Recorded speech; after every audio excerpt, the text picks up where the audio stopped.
성경은 하나님을 전제하고 무엇을 어떻게 왜 하셨는지를 설명하는 책인 겁니다.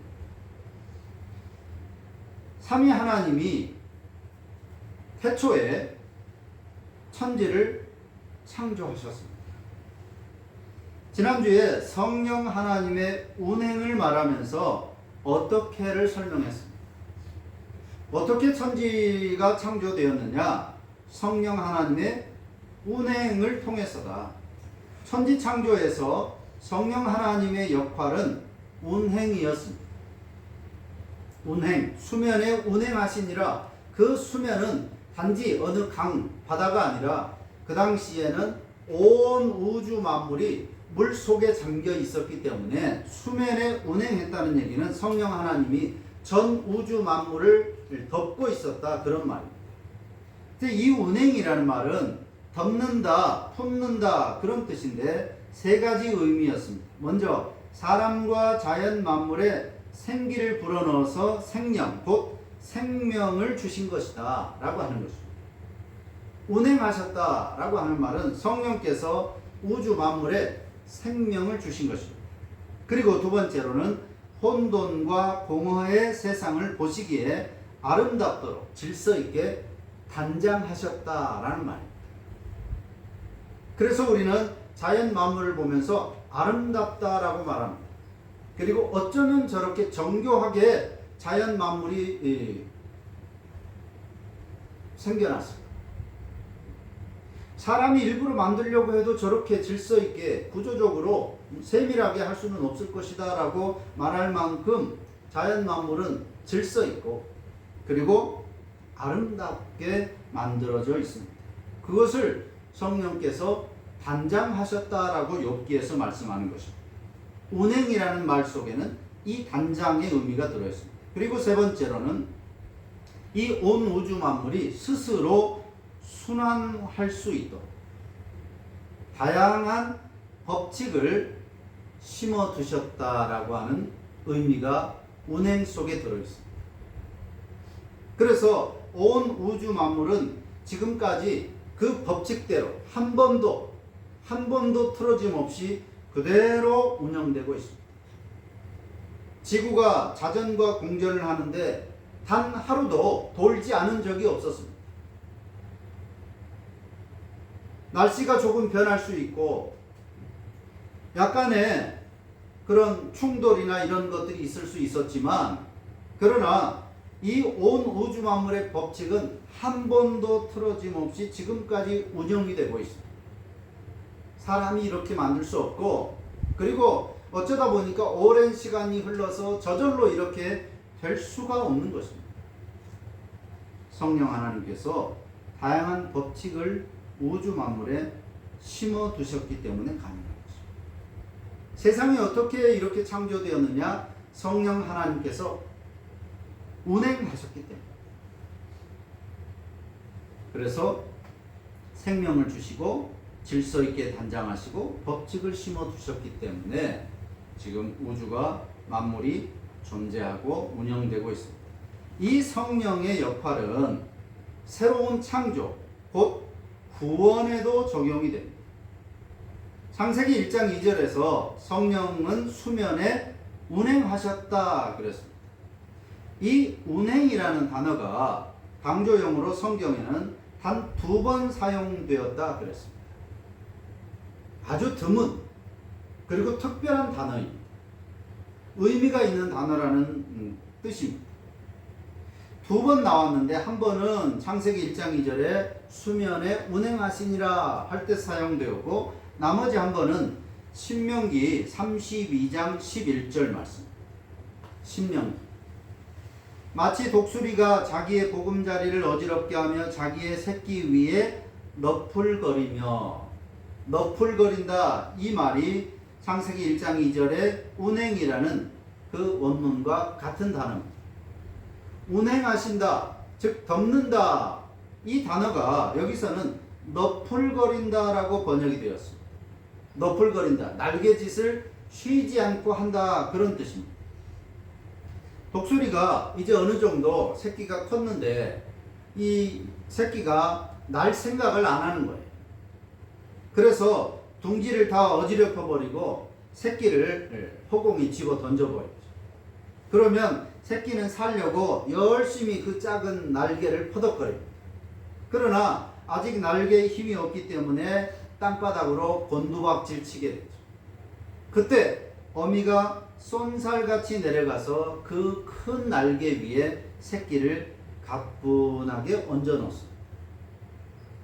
그래서 다시 높이 올라갔다가 또 떨어뜨리고 또 다시 받고 하는.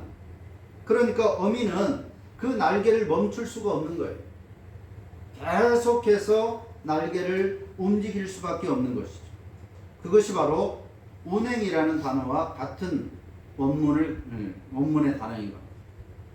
그러니까 새끼에게 새로운 삶을 주기 위해서 둥지에서 어미가 주는 것을 받아먹고 사는 삶에서 이제는 스스로가 독립하는 새로운 삶을 살도록 하기 위해서 애쓰는 어미 독수리의 모습을 표현하면서 너풀거린다, 운행한다라는 이 단어를 썼습니다.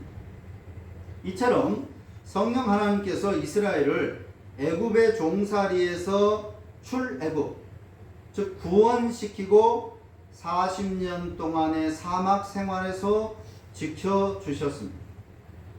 그리고 이제 40년이 다 되어서 가나안 땅에 들어가 정착하게 될 것입니다.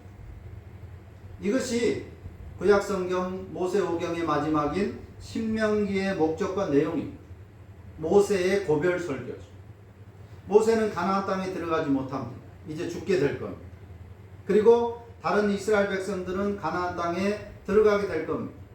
그래서 모세는 자기가 죽기 전에 마치 유언과 같이 이스라엘과 이별을 하면서 마지막으로 한 번 더 신명기, 즉 다시 한번 율법, 하나님의 말씀을 가르쳐 주는 책이 바로 신명기라는 책입니다. 이스라엘은 이제 새로운 삶을 살게 될 것입니다.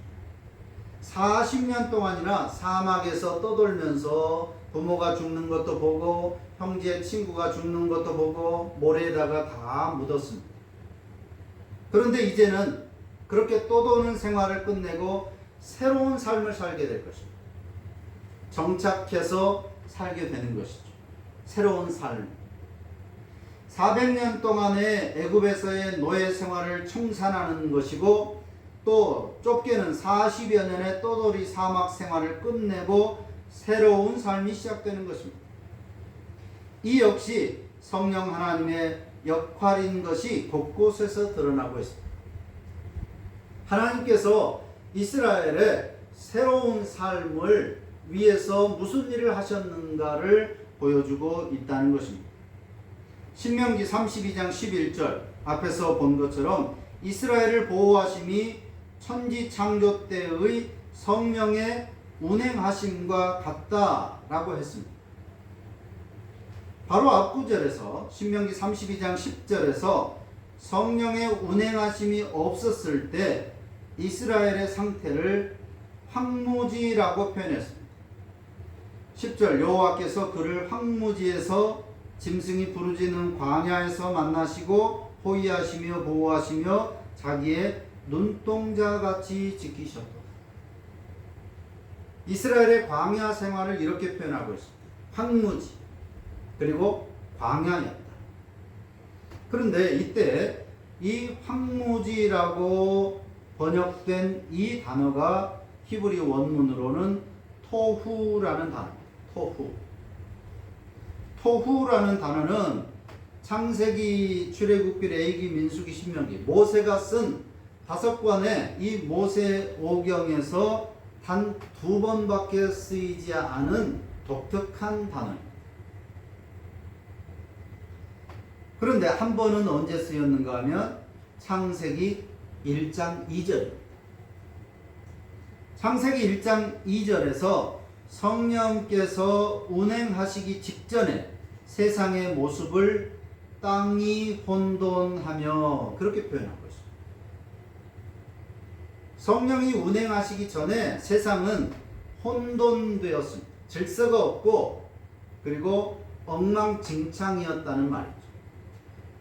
그때 쓰인 단어 혼돈이라고 우리말로 번역된 이 단어가 토후라는 히브리어 단어, 토후.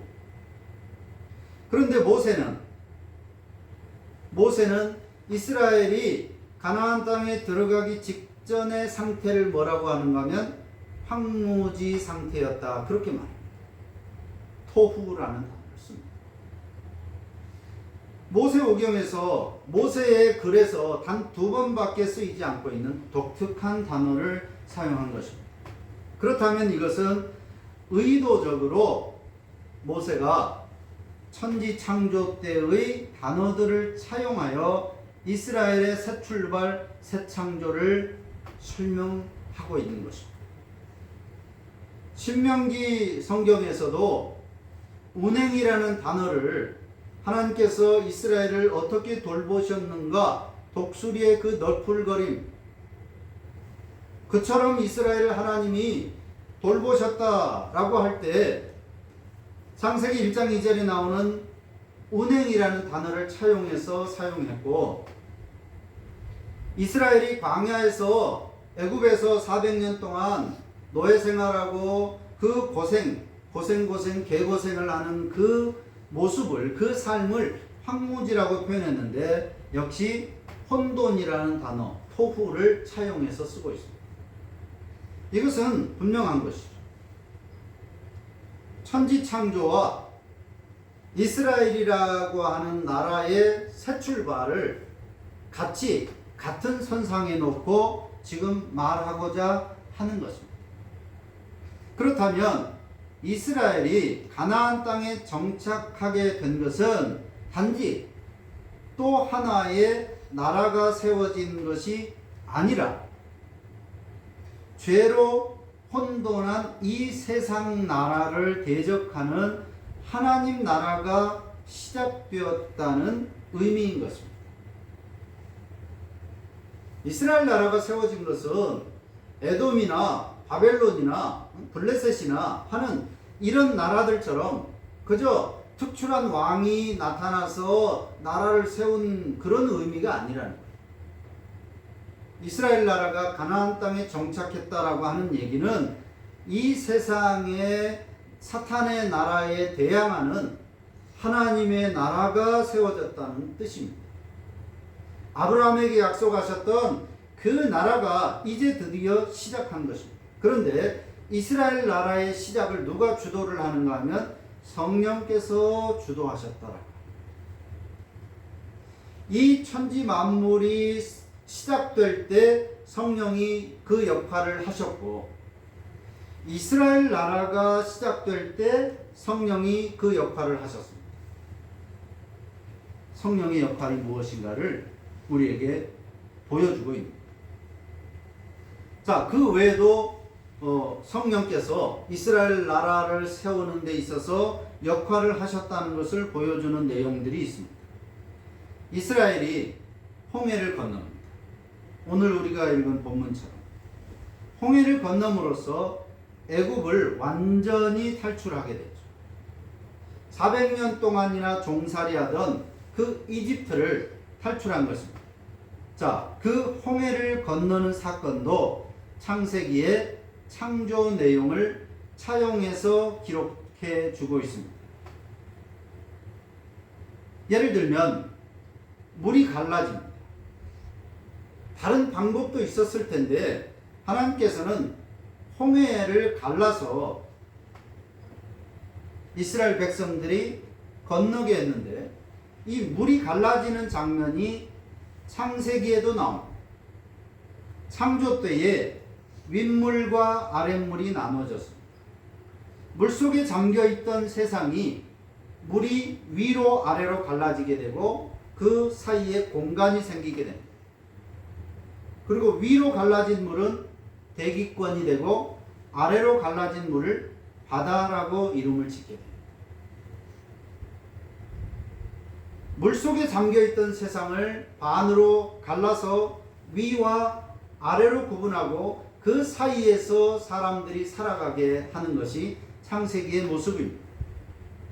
그처럼 모세가 바다 위로 손을 내밀자, 지팡이를 든 그 손을 내밀자 여호와께서 큰 동풍으로 밤새도록 바닷물을 물러가게 하시니 물이 갈라져 바다가 마른 땅이 되었다. 홍해 그 깊은 물이 갈라지게 됩니다. 그리고 벽이 생겼습니다. 물이 갈라졌습니다. 물이 갈라지면서 양쪽에 물벽이 생겨나고 그 사이로 사람들이 건너오게 된 것입니다. 근데 그 물을 누가 갈랐느냐 하면 모세가 갈른 것이 아니라 모세는 손을 내밀었는데 여호와께서 큰 동풍으로, 동쪽에서 부는 바람이 바다를, 홍해를 갈라버린 것입니다. 근데 그 동풍이 뭐냐? 출애굽기 14장 21절에 오늘 우리가 읽은 본문에서는 동풍으로 되어 있는데 뒤에 15장, 출애굽기 15장 8절에 가면 주의 콧김에 물이 쌓이되 파도가 언덕같이 일어서고 큰 물이 바다 가운데 엉기니이다. 이건 노래 가사입니다. 홍해를 건너고 나서 모세의 누이였던 미리암이 그 홍해 가르신 하나님을 찬양하면서 부른 노래의 가사입니다. 근데 홍해를 어떻게 갈랐느냐 하면 주의 콧김. 홍해를 가른 동풍. 오늘 우리가 읽은 본문에서는 동풍이라고 되어 있는데 15장에서는 콧김이라고 되어 있습니다. 입김 같은 것입니다. 입김. 다시 말하면 동풍은, 홍해를 갈라버린 그 바람은 그저 자연적인 바람이 아니라 성령 하나님의 입김이라고 해석을 하는 것이 고전적인 해석들입니다. 즉 이론의 여지가 없다는 것입니다. 여기에 대해서 반대하는 해석이 없다는 거예요. 홍해를 가르는 것은 바람입니다. 그런데 그 바람은 자연적인 바람이 아닙니다. 아무리 큰 태풍이 분다고 해도 바다가 갈라지지 않습니다. 그런데 홍해를 갈라서 양쪽에 큰 물벽이 생기게 만든 것은 특별한 바람이죠. 바로 이 바람은 자연적인 바람이 아니라 성령의 입김이라고 하는 것입니다. 성령께서 입김을 불어서 바로 이 홍해를 가르는 것입니다. 수면에 운행하심으로써 물속에 잠겨있던 우주 만물의 이 물을 하늘과 땅으로 가르신 것처럼 홍해를 가르신 겁니다. 또 이사야서 63장에 보면 그의 영광의 팔이 모세의 오른손을 이끄시며 그의 이름을 영원하게 하려 하사 그들 앞에서 물을 갈라지게 하시고, 모세가 지팡이를 든 손을 내밀었습니다. 마치 모세에게서 홍해를 가르는 능력이 나온 것 같았지만 이사야는 이렇게 해석을 합니다. 그의 영광의 팔이 모세의 오른손을 잡았다. 즉 성령께서 하셨다는 말입니다. 그의 영광의 팔은 바로 성령의 팔을 의미하는 겁니다. 자, 이처럼 새로운 역사가 시작될 때는 반드시 성령께서 어떤 역할을 수행하시는 것을 알 수 있습니다. 세상의 시작인 천지창조에서 성령의 운행하심이 있었습니다. 그리고 세상 나라를 대적하는 하나님 나라의 모델인 이스라엘 나라가 가나안 땅에서 시작할 때도 이미 살펴본 것처럼 성령의 역사하심이 있었습니다. 그리고 새로운 하나님의 나라인 교회가 이 땅에 시작될 때도 오순절날에 성령께서 임하셔서 능력과 은사와 거룩함을 주셔서 교회가 시작되게 하셨습니다. 또한 성령으로 아니하고는 예수를 주라 부를 수 없다고 했기 때문에 신자를 죄 가운데서 불러내서 예수님을 믿게 해서 하나님의 자녀로 시작하게 하시는 것도 성령의 역할입니다. 이로써 성령 하나님의 역할이 무엇인지 분명하게 드러나는 거죠. 성령은 보이지 않습니다. 그래서 사람들은 성령이 크게 활동하지 않은 것으로 생각합니다. 성부 하나님이나 성자 하나님이신 예수님은 그 활동이 성경에 많이 기록되었고 성령 하나님은 많이 활동하지 않았다. 그렇게 생각합니다. 그러나 성경을 자세히 들여다보면 오히려 성령 하나님의 그 일하심이 성부와 성자에 못지않은 어쩌면 더 많은 활동이 기록되어 있습니다. 특별히 성령 하나님의 역할이 특별하게 나타나고 있는 것은 시작입니다. 시작. 특별한 시작에는 항상 성령 하나님의 특별한 일하심이 성경에 기록되어 있다는 것입니다. 그래서 성령은 특별한 시작을 주도하시는 역할을 한다라고 우리가 생각하는 것입니다. 천지창조, 이스라엘 나라의 시작, 교회의 시작, 그리고 새로운 삶의 시작, 신자의 삶의 시작, 바로 성령의 역할이었습니다. 매우 중요한 역할을 하고 있는 것입니다. 우리나라의 대다수 교회들과 신자들이 그러는 것처럼 성령 하나님을 마치 공사판의 잡부처럼 온갖 허드렛 일을 해주시는 것으로 오해하고 있습니다. 개인적인 일을 하는 것. 그런데 오늘 성경 전반을 통해서 성령의 역할을 확인할 때 우리의 성령님을 대하는 태도를 돌아볼 필요가 있습니다. 물론 성령께서 모든 허드렛 일을 다 하실 수 있습니다. 병도 고칠 수 있고 어떤 사람을 병 나게 할 수 있고 병 고칠 수 있고 어떤 사람을 성공하게 할 수 있고 잘 나가게 할 수 있고 무엇이든지 다 하실 수 있는 능력을 가지신 분이 성령 하나님이신 것은 분명한 사실입니다.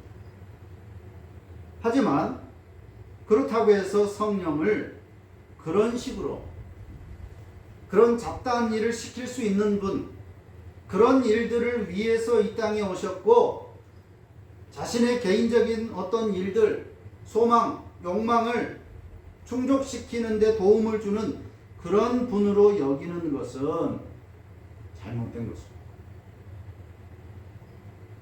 마치 손흥민 같은 국대를 데려와서 볼보이 시키는 것과 다름 아닙니다. 그렇게 쓸 수 있는 선수가 아닌 거죠. 가장 중요한 자리에 놓고 가장 중요한 역할을 맡겨야 하는 것이 바로 그 선수입니다. 그런데 기껏 데려와서 볼보이를 공 차다가 밖으로 나가면 얼른 뛰어와서 공 갖다 주는 그런 역할을 맡긴다라고 하는 것은 있을 수 없는 벽에 맞지 않는 것. 이런 벽에 맞지 않는 일을 요구하는 것은 욕되게 하는 거예요. 그 역시도 할 수 있지 않느냐? 볼보이 잘할 수 있지 않느냐? 그것도 나라를 위한 것이다. 맞는 말이죠. 하지만 벽에 맞지 않는 일을 시키는 것은 오히려 그 선수를 욕되게 하는 것입니다. 교회를 세워가는 일을 위해서 성령께서 오셨습니다. 천지를 창조하시기 위해서 그토록 애를 쓰셨습니다. 이스라엘 나라를 세우기 위해서, 교회를 세우기 위해서, 그리고 멸망받을 수밖에 없는 사람을 하나님 백성으로 돌이키기 위해서 성령께서 오신 거예요. 그런데 그 성령 하나님을 자기의 개인 비서쯤으로 여기는 것은 오히려 악한 행위인 것입니다. 성령을 자주 말하고 성령을 자주 언급하니까 신앙이 좋다라고 말할 수 있지만 그러나 그렇지 않습니다. 그건 오히려 더 악한 행동. 성령님, 나 이거 갖고 싶은데 이거 갖게 해주세요. 신령한 것 같지만 신앙이 좋은 것 같지만 그렇지 않다는 거죠. 성령은 나와 함께 하시고 나를 보호하시고 나를 도우시는 분인 것은 사실이지만 그러나 그렇다고 해서 내 개인 비서가 아닌 거예요. 서양 사람들이 생각하는 것처럼 수호천사 같은 역할을 하시는 분이 아닙니다. 성령은 그런 취급을 받으실 수 있는 분이 아니에요. 성령은 하나님이십니다. 천지를 창조하실 때 주 역할을 하시는 분입니다. 하나님의 나라를 세워가시는 분입니다. 교회를 세워가시는 분이고 사탄에게 매여서 멸망받을 수밖에 없는 사람을 하나님의 자녀로 경천동지할 그런 신분의 변화를 일으키시는 분이 바로 성령이십니다. 성령님은 새 창조, 시작의 전문가이십니다. 세상을 시작하시고 나라를 세우시고 교회를 시작하시고 죽은 영혼이 새 삶을 살도록 시작할 수 있도록 하시는 분. 그래서 우리 교회들과 신자들이 성령님을 제발 하나님으로 섬기고 경배하는 올바른 이해와 신앙의 태도가 필요한 것입니다. 성령에 대한 오해가 바로잡혀야 하는 아주 시급한 상황에 우리 한국 기독교 교회의 상황입니다. 성령을 오해함으로써 올바로 이해하지 못함으로써 마치 교회가 이상한 종교가 되어버렸습니다. 사이비 같은 짓을 기성교회들이 정통이라고 하는 교회들이 다 하고 있습니다. 이단 사이비들과 전혀 다를 바 없는 모습들이 교회 안에서 그대로 나타나고 있습니다. 많은 원인이 있지만 가장 중요한 원인 중에 하나는 성령 하나님을 오해하고 있기 때문에. 성령 하나님은 성부와 성자와 같이 우리의 경배와 영광을 받으신 분. 이 사실을 기준으로 다시 한번 성령에 대한 우리의 태도를 돌아볼 필요가 있겠습니다. 기도합니다.